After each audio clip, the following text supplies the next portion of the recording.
Welcome back for the afternoon session. Good to see you all. Have you gotten your oranges today? Popcorn?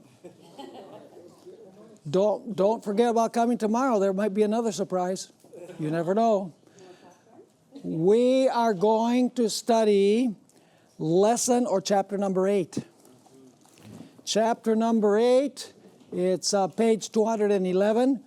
How many of you read this chapter?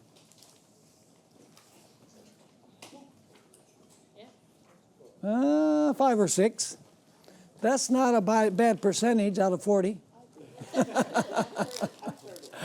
But anyway, let's have a word of prayer to begin the session this afternoon, and then we'll get right into this lesson. Father in heaven, thank you for the good time of rest that we've been able to have between the morning session and the afternoon session. We thank you that we are able to come back to open your word in a time where the world is in turmoil over this virus that can cause what even wars can't cause. We are comforted by your word, that you're sitting on the throne. Everything is under your control. And we know that if we commit our lives to you, you will be with us all the way till the end. So we ask that as we continue to study, that your Holy Spirit will be present with us to enlighten our minds and open our hearts. We want to understand your word so that we can share it with others. So be with us, Lord. Bless us and keep us in your care. We pray in Jesus' precious name. Amen. All right, you say, why are we going to take a look at Matthew and Luke? Well, because Matthew and Luke are related to Revelation chapter 11 and verse 2. So we have to take a look at that as well. So let's go to page 211. A study of the two witnesses of Revelation 11 would not be complete unless we take some time to study parallel passages in Matthew 24 and Luke chapter 21. These chapters bear directly on what we have been studying in the last couple of sessions. So let's go to Matthew chapter 24. And I want you to notice that in this chapter, there are 4 sequential signs. There are several signs, but 4 that I want to focus on. The first sign is the destruction of earthly Jerusalem. We find that in verses 15 through 20. Now, you're going to have to read the verses at your leisure to follow along. I can only give you the summary now. The second sign that is mentioned in Matthew chapter 24 is a period of tribulation. The third sign that is mentioned is signs in the sun and in the moon. By the way, the period of tribulation is described in verses 21 to 28. The signs in the sun and moon are described in verse 29. And then the final sign is that the powers in the heavens will be shaken when the Son of Man appears. So those are the 4 central signs of Matthew 24. The destruction of earthly Jerusalem, a period of tribulation, signs in the sun and moon, and the powers in the heavens are shaken when the Son of Man appears. Now, when you compare the parallel passage in Luke, because Luke 21 describes the same basic ideas of Matthew 24. When you go to Luke 21, there appear to be only 3 signs and not 4. What are the 3 signs? The destruction of earthly Jerusalem, that's verses 20 to 24. Signs in the sun, moon, and stars, that's verse 25. And the powers of heaven will be shaken at the coming of the Son of Man, that's verses 25 and 26. So the question is, which sign is missing in Luke that is found in Matthew 24? It is the tribulation sign. Luke does not mention any tribulation sign. However, the question is the tribulation really missing in Luke chapter 21? The answer is no. Luke simply describes the tribulation sign differently than Matthew does. Basically, the tribulation sign is described in Luke as the Gentiles trampling the holy city. Now you see the reason why this is related to Revelation 11, verse 2, because you have a trampling of the holy city. Now, let's go to our next section. This is page 212. One thing is clear from the first part of Luke 21 and verse 24. In fact, let's go there now and read that verse. Luke 21 and verse 24. And let's see what fact is clear there in this particular verse. It says there, and they, this is the Jews, will fall by the edge of the sword and led away captive into all nations.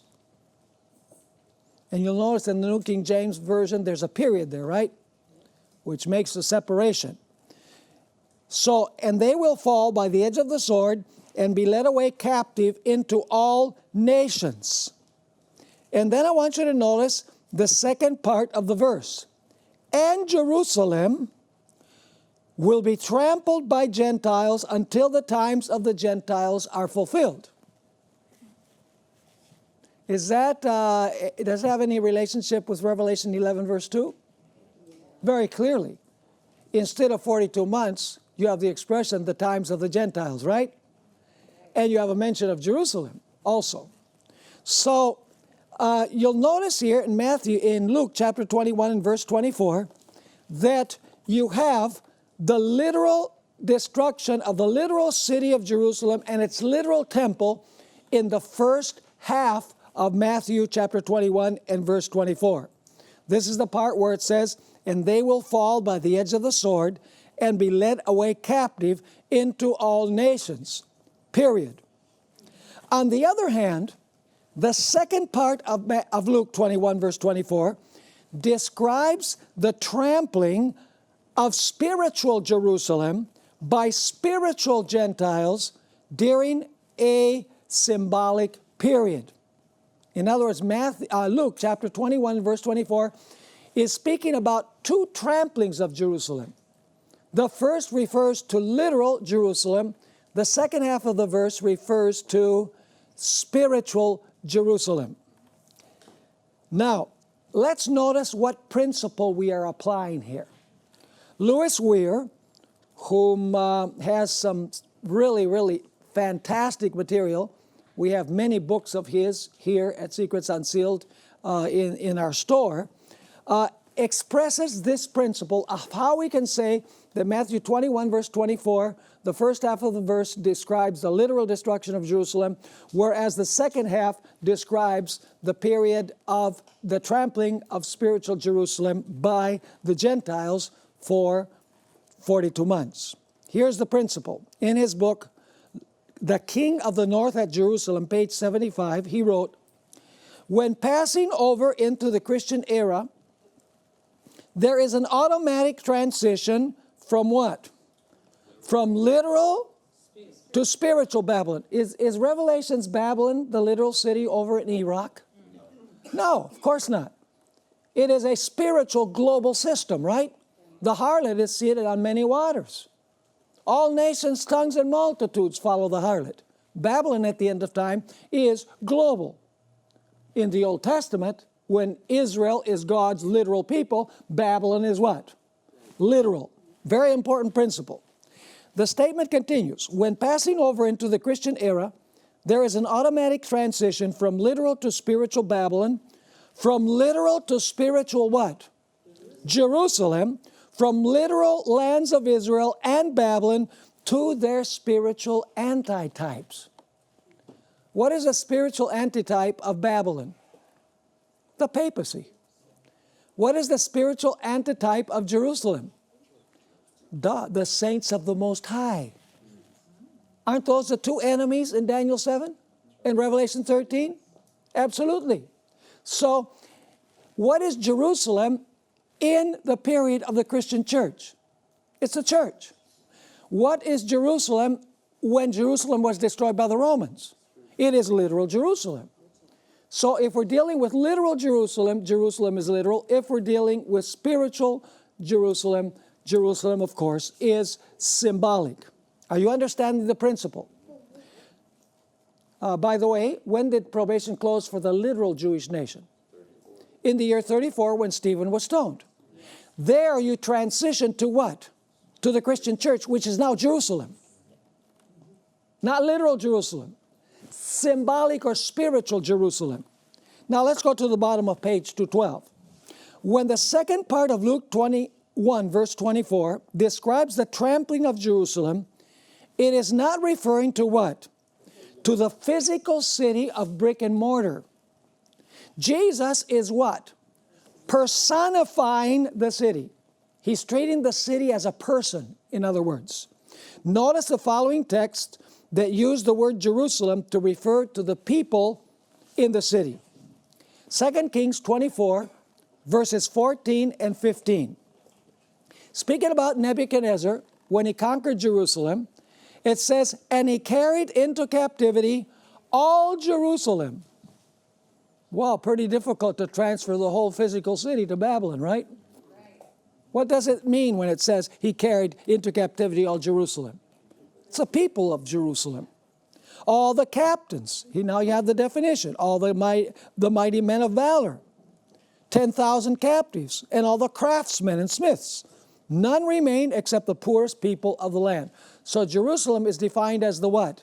As the people that live in the city.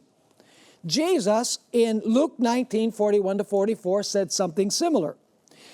Jesus is descending the Mount of Olives to Jerusalem to enter the temple for the final times of his ministry. And we're told there, now as he drew near, he saw the city and wept over it, saying, if you had known, even you. Who is he talking to? The city. So, can a city really hear what he's saying? Once again, Jerusalem refers to what? To the inhabitants. Now as he drew near, he saw the city and wept over it, saying, if you had known, even you especially this in your day, the things that make for your peace. However, now they are hidden from your eyes. For days will come upon you when your enemies will build an embankment around you, surround you and close you in on every side and level you and your children within you. So it's not only the physical city, but what? The children that live there. Your children within you to the ground. And they will not leave in you one stone upon another, because you did not know the time of your visitation. So what is Jerusalem? In the Old Testament, Jerusalem is the population of Jerusalem. In the church age, what is Jerusalem? It is the members of the Christian church. It is globalized, if you please. Notice also Matthew 23, 37 to 39. Once again, Jesus personifies Jerusalem. Oh, Jerusalem, Jerusalem, the one who kills the prophets and stones those who are sent to her.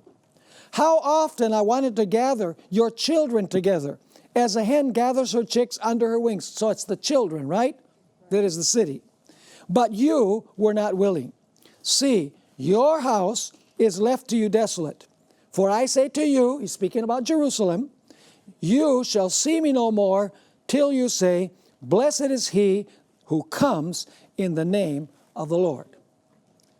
So far, so good? Clear? Okay. Now, let's go to the four key elements in Luke 21, verse 24, the second half of the verse, and Revelation 11, verse 2. What do these two verses have in common? Is there a mention of Jerusalem in both? Yes. Is there a mention of trampling in both? Yes. Is there a mention of Gentiles in both? Is there a mention of times in both? Yes. In Luke, it is the times of the Gentiles, whereas in the book of Revelation, it is specified as what? 42 months. So what are the times of the Gentiles? The times of the Gentiles are 42 months. Now let's notice Revelation 11, verses 2 and 3. This is what we already studied earlier today. However, leave out the court which is outside the temple, and do not measure it. For it has been given, is what the usual way that it was translated, but we notice that the better translation is what? For it was given to the Gentiles. When was it given to the Gentiles? In what year? In the year 538. It was given to the Gentiles. And what would the Gentiles do after 538? And they will tread the holy city. What is the holy city? What is the holy city? Yeah, Jerusalem. What kind of Jerusalem? Spiritual Jerusalem. Because here we're in the Christian age. We're no longer dealing with literal Israel. We're dealing with the Christian age. Now let's read once again Revelation 11, verse 2 and 3. However, leave out the court which is outside the temple, and do not measure it. For it was given to the Gentiles, and they will tread the holy city underfoot for 42 months. And I will give power to my 2 witnesses, and they will prophesy 1,260 days, clothed in sackcloth. Are the 42 months and the 1,260 days the same period? Yes, they are the same period. Now, here comes a key point. When John wrote Revelation 11, verse 2, at the end of the 1st century, it is believed that John wrote the book of Revelation around the year 95 AD. When was the city of Jerusalem destroyed? In the year 70. So the city had already been destroyed for how long? At least for 25 years. So when John wrote Revelation 11, verse 2, at the end of the 1st century, the Romans had destroyed the literal city of Jerusalem, and it had been in ruins for 25 years. So can Revelation 11, verse 2 apply to literal Jerusalem? No. The Gentiles had already taken the Jews captive. So this cannot refer to the trampling of the literal city of Jerusalem in the year 70 AD.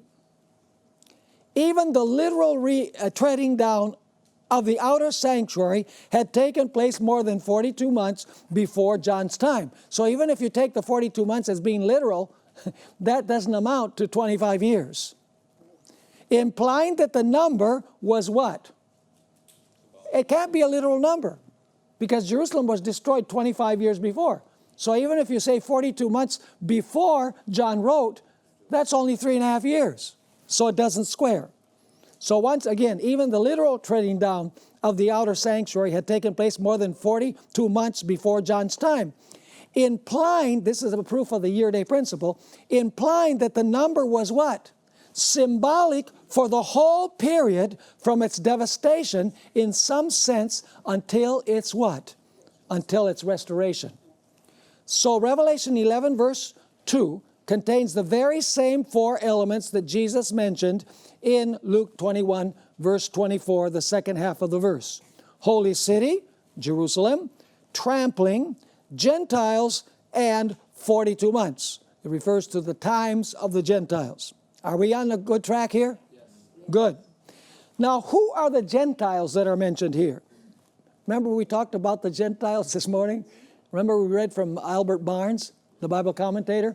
Who did he say the Gentiles were? The Roman Catholic papacy. And he was right on target, wasn't he? Who are the Gentiles? And what does the word Jerusalem mean? We have already pointed out that Jerusalem during the Christian dispensation refers to God's faithful church. We did that this morning. And Gentiles refers to those who are enemies of Christ's faithful church. And then you can read all of these texts that we have here. We don't have time to read all of these texts, but I hope that, when you get home, you'll sit down and read all of these verses that I have in parentheses. We just can't go through all of them. Next paragraph. In Revelation 11, verse 1, the angel told John to measure what? The temple and those who worship in it. Now we're going, Revelation 11, verse 1, does that belong with chapter 11? No. What does it belong with? 10. Revelation chapter 10. It's a conclusion to Revelation 10. You say, how do you know that? Well, let me just summarize. We're going to study Revelation 10 in detail. But Revelation 10 ends by the angel telling John, you must prophesy again to nations, tongues, peoples, and kings. Okay? And then in the very next verse, you have the measuring of the temple. Are you following the sequence? Mm-hmm. Yeah. So, the prophet, that great disappointment in 1844, the experience that was sweet and then turned bitter, God says, you must prophesy again, of course with new understanding. So what began immediately after the great disappointment? What great insight did Hiram Edson have the very next day as he was crossing a field with one of his friends? He says, I saw distinctly and clearly that instead of Jesus coming to the earth on October 22, 1844, he entered from the holy to the most holy place. Is that measuring the temple? Yes. So does Revelation 11 verse 1 belong with chapter 10? Yeah, it speaks about what we are to prophesy again about. We're supposed to prophesy again about the measuring of the temple, which is the judgment. The hour of his judgment has come, the first angel's message. Are we going okay? Now, in Revelation 11:1, the angel told John to measure the temple and those who worship in it, but not to measure the court, because it was given to the Gentiles for 42 months. When John wrote the book of Revelation, Rome had already destroyed the literal temple, and the literal Jews had been scattered among the nations. This means that the temple referred to here must be the one where? It must be the one in heaven. And the worshipers must be those who worship there what? Spiritually. Let me ask you, can we worship in heaven? Can we come boldly to the throne of grace in heaven? Can we enter the sanctuary in heaven? How? By faith. Spiritually, we can enter. Spiritual Jerusalem can worship in heaven by faith. So, basically, we are to understand that the temple is the heavenly sanctuary literally, and the church, what? Symbolically or spiritually. Now, there's not only a link between Revelation 11, verses 2 and 3, and Luke chapter 24 and 21 and verse 24, the second half of the verse. There's also a link between Revelation 11, 2 and 3, and Daniel 7 and 8. This is where it's going to become even clearer. Let's pursue that. According to Revelation 11, verse 2, the trampling of the city occurs for a period of how long? 42 months. Also described in the next verse, that is verse 3, as what? 1,260 days. Don't forget this. So, are the 1260 days and the 42 months the same period? Expressed with different terminology? Yes. Now notice, this links the 42 months of verse 2 with the 1,260 days of verse 3. I'm going to go slow because this is critically important. Furthermore, even more, it links Revelation 11, 2 and 3 with the 1,260 days of Revelation what? 12:14. Let's go there to Revelation chapter 12 and verse 14. So is there a connection between Revelation 11, 2 and 3, Luke chapter 21, verse 24, the second half of the verse, and Revelation 12, verse 14? Yes. Let's notice Revelation 12 and verse 14. Here the dragon is pursuing the woman. For how long? Well, let's read. But the woman was given 2 wings of a great eagle, that she might fly into the wilderness to her place, where she is nourished for a time and times and half a time from the presence of the serpent. Now, let's go back to verse 6. Then the woman fled into the wilderness, where she has a place prepared by God, that they should feed her there. How long? 1,260 days. Is that the same period as Revelation 11, verses 2 and 3? Yes. Is it the times of the Gentiles? Yes. Absolutely. Now, let's continue here. Does Revelation 13, verse 5 also mention 42 months, which are mentioned there in Revelation 11, 2 and 3? Let's go to Revelation chapter 13. Revelation chapter 13, and let's read verse 5. This is speaking about the beast. What is the beast? The papacy. What is the little horn? The papacy. Now notice Revelation 13, verse 5. And he, that is the beast, was given a mouth speaking great things and blasphemies, and he was given authority to continue for how long? To continue for 42 months. So notice the verses here where we have the bullet points. 42 months, Revelation 11:2. 1,260 days, Revelation 11:3. 1,260 days, Revelation 12:14. 42 months, Revelation 13 and verse 5. And did you notice we have times, and the dividing of time also there in Revelation chapter 12? Where do we find that also? In Daniel 7 verse 25. So here's my question. Is Revelation 11, 2 and 3, Luke, chapter 21 verse 24, the second part of the verse, Revelation chapter 12 verse 6 and verse 14, Revelation chapter 13 and verse 5, Daniel chapter 7 verse 25, are those verses addressing the very same powers? Yes.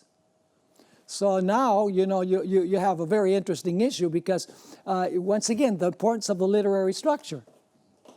Revelation chapter 12, for example, mentions that the dragon would persecute the woman for times, and the dividing of time. That's 538 to 1798. But now, wait a minute. Didn't we in chapter 11 study about the French Revolution? Well, that's in the 1790s. So is Revelation 11 and 12 in chronological order? No. They're not in chronological order. What is Revelation 12 doing? It is now going to go back and it's going to amplify some details that we have in Revelation 11. Revelation 13 mentions the 42 months. So there's still something to say in Revelation 13 that wasn't said in Revelation 12, that wasn't said in Revelation 11. Are you following me? This is the importance of the literary structure of the book of Revelation. Now let's continue, middle of the page 215. In order to understand Revelation 11, 2 and 3, we must go back to the Old Testament roots of this prophecy, and we find those roots where? In Daniel 7, 21 and 25. Daniel 8, 11 to 13, and Daniel 11, 31 to 35. In these verses, we find a power that tramples underfoot what? It tramples underfoot the temple of God, its true worshipers, not by the Roman Empire, but by what? By a rebellious little horn that introduced an idolatrous Christian worship that caused desolation. Let's go to Daniel chapter 8 for a moment, where the little horn is described. Daniel chapter 8. Is there an idea of trampling in Daniel chapter 8? Yes, the little horn. Is that the same little horn as Daniel 7? Yes. So notice Daniel chapter 7, and let's read beginning with verse 11. He even exalted himself as high as the prince of the host. Who is the prince of the host? Jesus. And by him, by the little horn, the daily was taken away. What is the daily? It's the continual ministration of Jesus, first in the court on earth, and then in the holy place of the sanctuary. So is this work that the little horn is doing having something to do with the sanctuary? Absolutely. It continues, and the place of his sanctuary was cast down. Because of the transgression, an army was given over to the horn to oppose the daily, and he cast the truth to the ground. He did this all, and what? He did this all and prospered. So let's go down to verse 13. And I heard a holy one speaking, and another holy one said to that certain one who was speaking, how long will the vision be concerning the daily sacrifices, the giving of both sanctuary and the host to be what? To be trampled underfoot. So does the little horn in Daniel 8 trample underfoot the sanctuary and the prince and the host? Yes. In Revelation 11, 2 and 3, is that what happens also? Trampling of Jerusalem? for the times of the Gentiles? Absolutely. Are all of these prophecies interrelated? They most certainly are. Now, let's go to the next point. According to Daniel 7, 21 and 25, this little horn blasphemed God and persecuted his people for times, and the dividing of time. So let's consider the historical framework of the little horn's work in Daniel 7. First of all, you have what in Daniel 7? You have a lion, which represents which kingdom? Babylon. Then you have a bear, the Medes and Persians. Then you have a leopard, Greece. Then you have a dragon beast, Rome. Then the dragon beast sprouts 10 horns. That is what came as a result of the barbarian invasions, the divisions of the Roman Empire. And then once the divisions are there, but this is well into the Christian period, isn't it? Because Rome by this point has fallen. The kingdom has been divided into 10 kingdoms. You have a little horn that rises, and then how long does that little horn rule? Times, and the dividing of time. Let's read it. Daniel 7:25. The little horn shall speak pompous words against the Most High, shall persecute the saints of the Most High, and shall intend to change times and law. Then the saints shall be given into his hand for a time and times and half a time. So let me ask you, is Daniel 7 verse 25 connected with Revelation 11 verses 2 and 3? How about Revelation chapter 12 verse 6 and verse 14? How about Revelation 13 verse 5? How about Luke 21 and verse 24, the second part of the verse? They're all linked. They're all describing the identical same period. Let's continue here. Immediately after the nefarious work of the little horn, what begins in Daniel 7? The judgment sits and the books are opened. So immediately after the rule of the little horn, what begins? The judgment. The Father sits on his throne, and then the Son comes to the Father to receive his what? To receive his kingdom. What is his kingdom? The people that belong to the kingdom. How does he determine which people belong to his kingdom? He has to do a judgment. So notice, immediately after the work of the little horn, you have the judgment. So what would you expect after the 1260 days or the 42 months on which the Gentiles trampled upon Jerusalem? What would you expect next? Do you have to be King Solomon to figure it out? No. You would expect the judgment, right? So does Revelation chapter 11 tell us that after the period of the rule of the little horn, the temple was going to be measured? Absolutely. Such sequence is the same. So let's continue here. Immediately after the nefarious work of the little horn, the judgment in the heavenly temple begins. This order of events is very similar to Revelation 11, 1-3, where the measuring of the heavenly naos, that's the temple, follows the trampling of Jerusalem for 42 months. So the little horn rules times, and the dividing of time, after that the judgment. In Revelation chapter 11, the Gentiles trampled Jerusalem for 42 months, after that the measuring of the temple. You know, our idea of the investigative judgment is not some invention by Ellen G. White. Like many of these magazines on the fringes of Adventism say, not to mention them because this is going to be broadcast on television. I don't want to give them any free advertising. These verses prove that the measuring of the temple follows the trampling of the city, and not vice versa.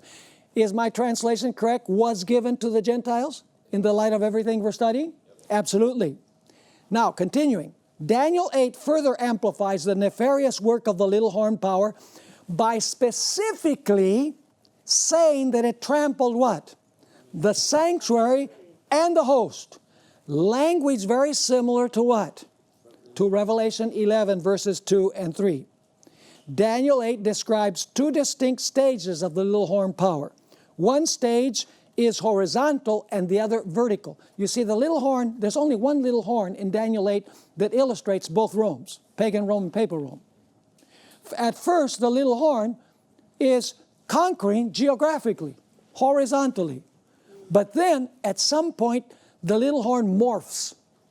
It morphs into a power that attacks heaven. Let's read the verses. Daniel 8, verse 9. And out of one of them, out of the four winds, into which the kingdom of Alexander the Great was divided. And out of one of them came a little horn which grew exceedingly great toward the south, toward the east, and toward the glorious land. Does this have anything to do with an attack against heaven?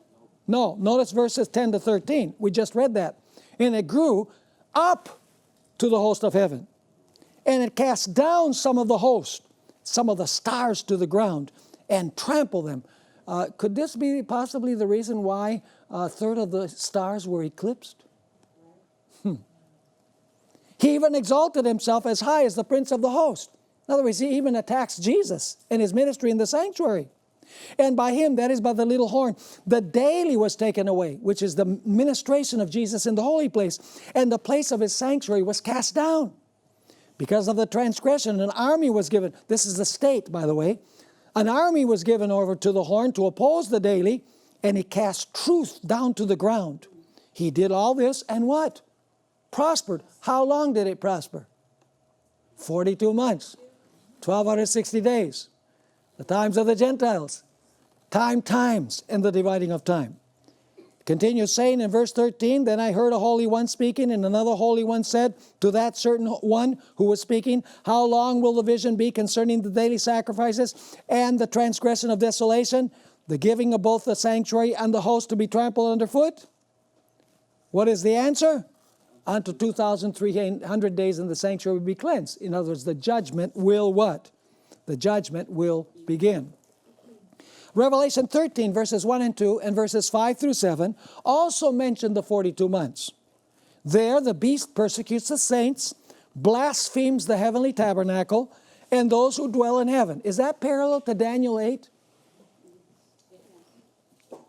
Did the little horn of Daniel 8 persecute God's people, the saints? Yes. Did it blaspheme the heavenly tabernacle? Revelation 13 says that. The sequence of powers is identical to the one in Daniel 7. Lion, bear, leopard, dragon, 10 horns, and beast. Whereas in the Old Testament, it was lion, bear, leopard, dragon, 10 horns, and little horn. In other words, little horn is the same as the beast. The inevitable conclusion is that this Jerusalem that is described in Revelation 11, 2 and 3 is the Christian era, is taking place in the Christian era after the demise of what? Of the Roman Empire. So are we dealing with literal Jerusalem in the second half of Luke 21, verse 24? No. It is another Jerusalem. It is spiritual Jerusalem. So you have here a link between Daniel 7 and 8 and Revelation 11 and 13. You have a lion, a bear, a leopard, a dragon, 10 horns, and then a beast that rules for 42 months. Let's read the verses. And he was given a mouth, speaking great things and blasphemies. And he was given authority to continue how long? 42 months. Does that connect with Revelation 11, verses 2 and 3? Absolutely. Is the beast the same as the Gentiles? In Revelation 11, 2 and 3. Is the beast the same as the Gentiles? Is the little horn the same as the Gentiles? Absolutely. So was Albert Barnes right in what he said? Oh, you better believe it.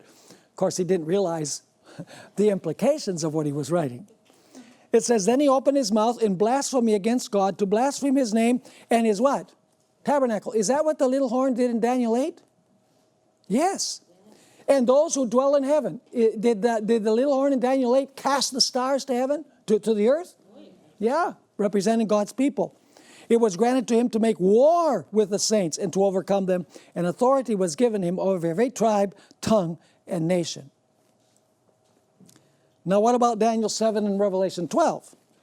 Furthermore, Revelation 11 verse 3 bears a relationship with Revelation 12:14 because both refer, actually it should be Revelation chapter 12 verse 6, because both refer to what? to 1,260 days, or is it the other way around? Let's see here. Revelation chapter 12 and verse 14. It's verse 6 and verse 14. Actually, verse 6 says, then the woman fled to the wilderness, that she should be there 1,260 days. So this should be Revelation 11:13 bears a close relationship with Revelation 12 verse 6, not Revelation 12 verse 14. So you need to make a correction there.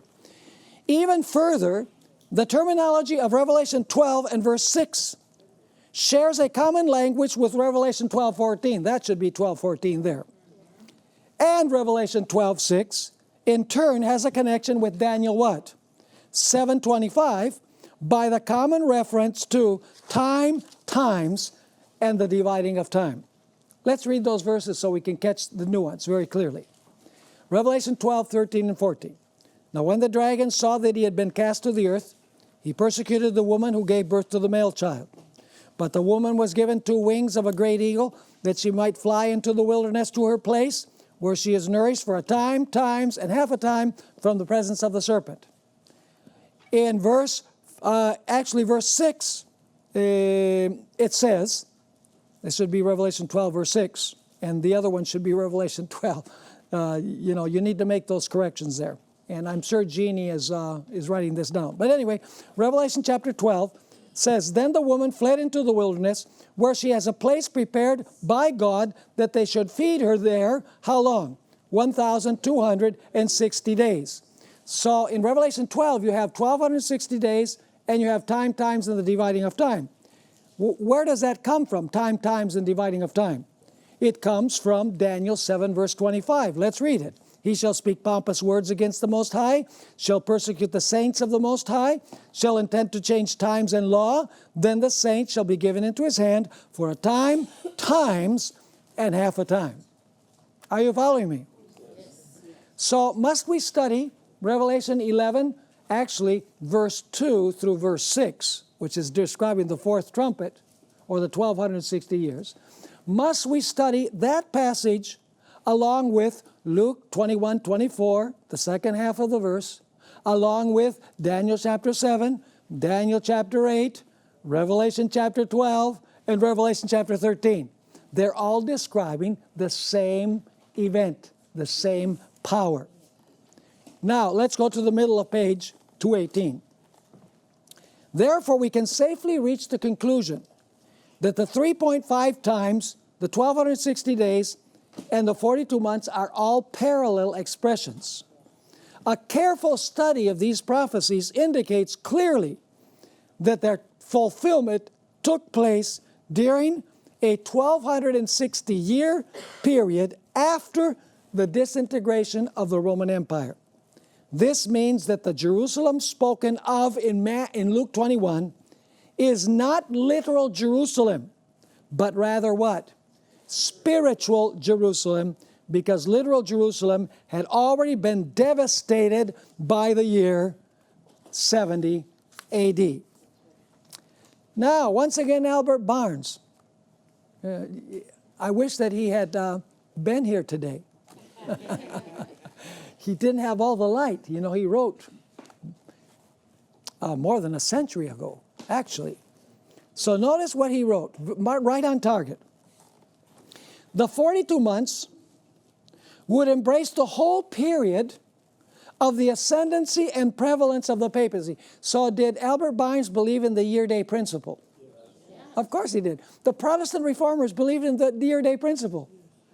But you know where it disappeared? You need to read my book, Futurism's Incredible Journey. There I document why the Protestant world abandoned the year-day principle, because the Millerites used the year-day principle to say that Jesus was coming on October 22, 1844. And when Jesus did not come, they said the method was wrong. Sad. So, the 42 months would embrace the whole period of the ascendancy and prevalence of the papacy. Would that be more than 42 literal months? Of course.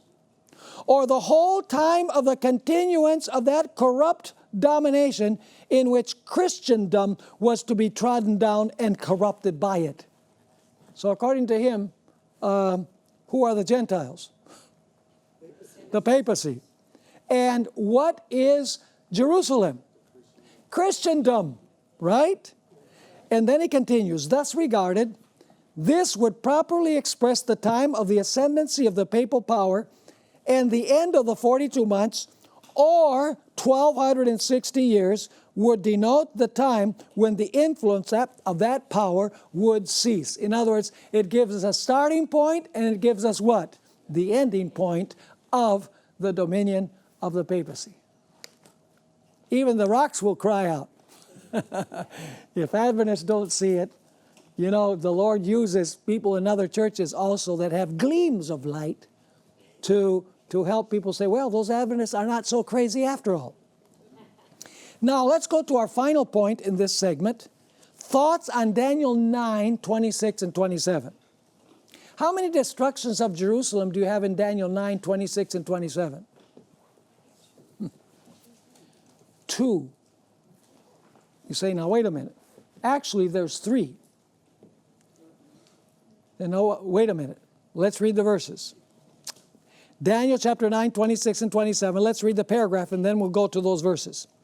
We have reached the conclusion that the 2 halves of Luke 21, 24 describe 2 distinct tramplings of 2 different Jerusalems. The first half describes literal Jerusalem, trampled by the literal Romans. The second half of the verse describes the trampling of spiritual Jerusalem, that is the church, by spiritual Rome, that is the papacy. Revelation 11 verse 2 expands upon the second half of Luke 21 and verse 24. Now let's read Daniel 9, 26 and 27. You remember that God allowed it to the Jews how many weeks? 70 weeks. He says, I'm going to give you 70 more weeks of grace. This is your opportunity. And if you don't shape up, I'm going to ship you out. Is basically what he's saying. Now, notice Daniel 9:26. After the 62 weeks, and it's understood that it's the 62 plus the 7, which is 69, Messiah shall be cut off, but not for himself. What is that referring to? The death of Jesus. And the people of the prince who is to come. Who are the people of the prince who is to come? Jews. The people are the Jews. And who is the prince? Jesus. Jesus. So did the people destroy their own city? Yep. And the people of the prince who is to come shall what? Destroy the city and the sanctuary. Which city and sanctuary? So at the end of the 70 weeks, what was going to happen? Eventually, Jerusalem and its sanctuary was going to be what? Destroyed. When was that fulfilled? In the year 70. And then it describes what it's like. The end of it shall be with a what? With a flood. Till the end of the war, desolations are determined. So you have the word desolations are determined. Then he shall confirm a covenant with many for 1 week. Goes back to talk about the final week. But in the middle of the week he shall bring an end to sacrifice and offering. And now it refers once again to the destruction of Jerusalem. And on the wing of abominations shall be one who makes what? Desolate. Does Matthew 24 refer to the Roman armies as the abomination of desolation? Absolutely. So, but in the middle of the week he shall bring an end to sacrifice and offering, and on the wing of abominations shall be one who makes desolate, even until the consummation which is determined is poured out on the desolate. Now these verses describe the trampling of what? Literal Jerusalem in the year 70. It is significant that the words abomination and desolation appear in Matthew 24 and verse 15, and they reappear here. It is probable that Daniel 9, 26 and 27 not only refers to a future desolation of literal Jerusalem in the year 70, but also to the subsequent desolation at the end of time. This seems to be the case because the plural form desolations means more than one desolation. Thus, plural form implies more than one desolation. If this is the case, then the first part of Daniel 9:27 depicts the first desolation of literal Jerusalem in AD 70, as does the first part of Luke 21, verse 24, while the second part of Daniel 9:27 describes the desolation of what? Of spiritual Jerusalem that Jesus described in the second part of Luke 21, verse 24. Matthew and Mark, now listen carefully, Matthew and Mark referred to this period as the what? As the tribulation. A word that Jesus used to refer to as what? As the trampling of Jerusalem by the Gentiles. So in other words, the tribulation is what? The trampling of God's people by the Gentiles, by the papacy. This interpretation fits very well with the fact that Jesus blended the description of literal Jerusalem and spiritual Jerusalem. You have two statements here. The prophecy which he uttered was what? Twofold in its meaning. While foreshadowing the destruction of Jerusalem, the literal Jerusalem that is, it what? Prefigured also the terrors of the last great day. And incidentally, there's something more here. How many stages does the papacy have? Two. What is the first stage? The 1260 years. What will be the second stage? When its deadly wound is healed. Did the papacy trample upon Jerusalem during the first period of its dominion? Is it going to trample upon Jerusalem, spiritually speaking, in the second stage? So we're to understand that really the second stage of the papacy is actually a continuation of the first with the period of the deadly wound in between. But it's the same system persecuting the saints of the Most High. So when Ellen White says that this prophecy is twofold in its meaning, she's not only referring to the destruction of literal Jerusalem and then, the attack on God's people at the very end of time. Included also is the idea of the tribulation during the 1260 years. That's what she says in Desire of Ages. Here's another statement, Great Controversy, page 36. The Savior's prophecy concerning the visitation of judgments upon Jerusalem is to have another what? Another fulfillment, of which that terrible desolation was but a faint shadow. In the fate of the chosen city, we may behold the doom of a world that has rejected God's mercy and trampled upon His law. By the way, do you remember in Daniel chapter 9, verse 26 and 27, you have the two words, abominations, desolation.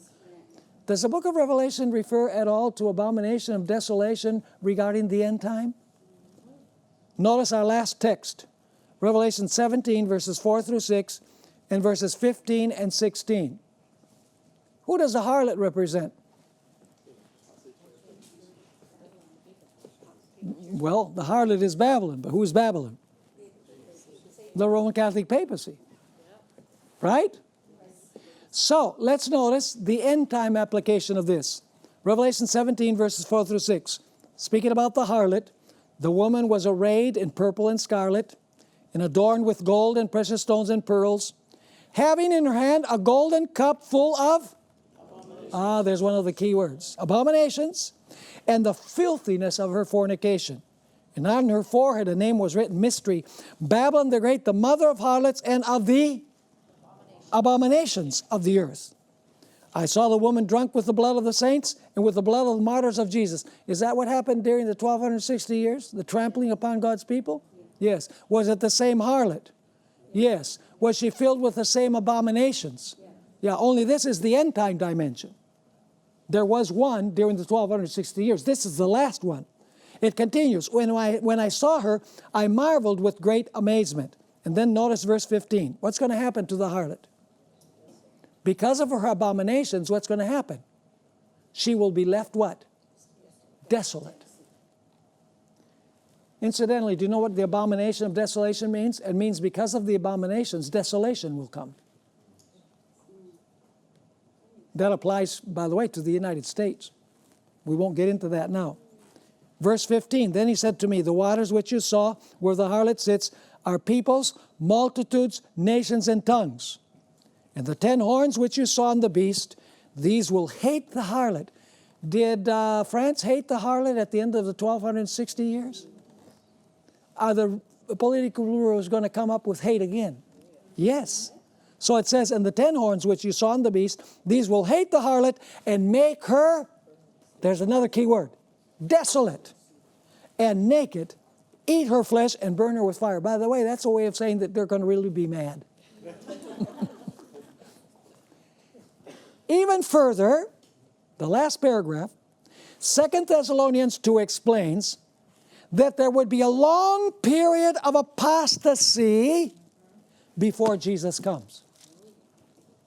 True or false? Well, let's go to 2 Thessalonians 2. We only have a very, very short couple of minutes here, but let's go to 2 Thessalonians chapter 2. Were the Thessalonians expecting Jesus to come in their day? Yeah, in 1 Thessalonians, the Apostle Paul said, we who are alive and remain shall be caught up. So they say, oh, we're going to be alive because it's those who are alive and remain. So Paul writes a second epistle. He says, no. He said, you misunderstood me. Jesus is not going to come until a long period of apostasy in between. Notice 2 Thessalonians chapter 2 and verse 3. Let no one deceive you by any means. For that day, that is the day of Christ's coming, will not come unless the falling away comes first. The word in Greek is unless the apostasia comes first. And the man of sin is revealed. Who is the man of sin? The little horn, the beast, the harlot, the king of the north, the abomination of desolation, the Antichrist. Doesn't matter which name you choose. And what is he going to do? Is he going to attack God? Yes. Who opposes and exalts himself above all that is called God or that is worshipped, so that he sits as God where? Did the little horn attack the sanctuary? Did he usurp the position of Christ? Yes. So it says the man of sin sits as God in the temple of God, showing himself that he is God. So were you able to follow what we studied? Yes. We did it quickly. But the good thing is it is written. So you can go back and you can look at it, you can study it, you can read all of the verses that we've included here. So we have discussed the first, second, third, fourth, and fifth trumpets. And we're still not ready to go to the sixth trumpet, because we still have to study Revelation 10, but before that, Daniel 12:4.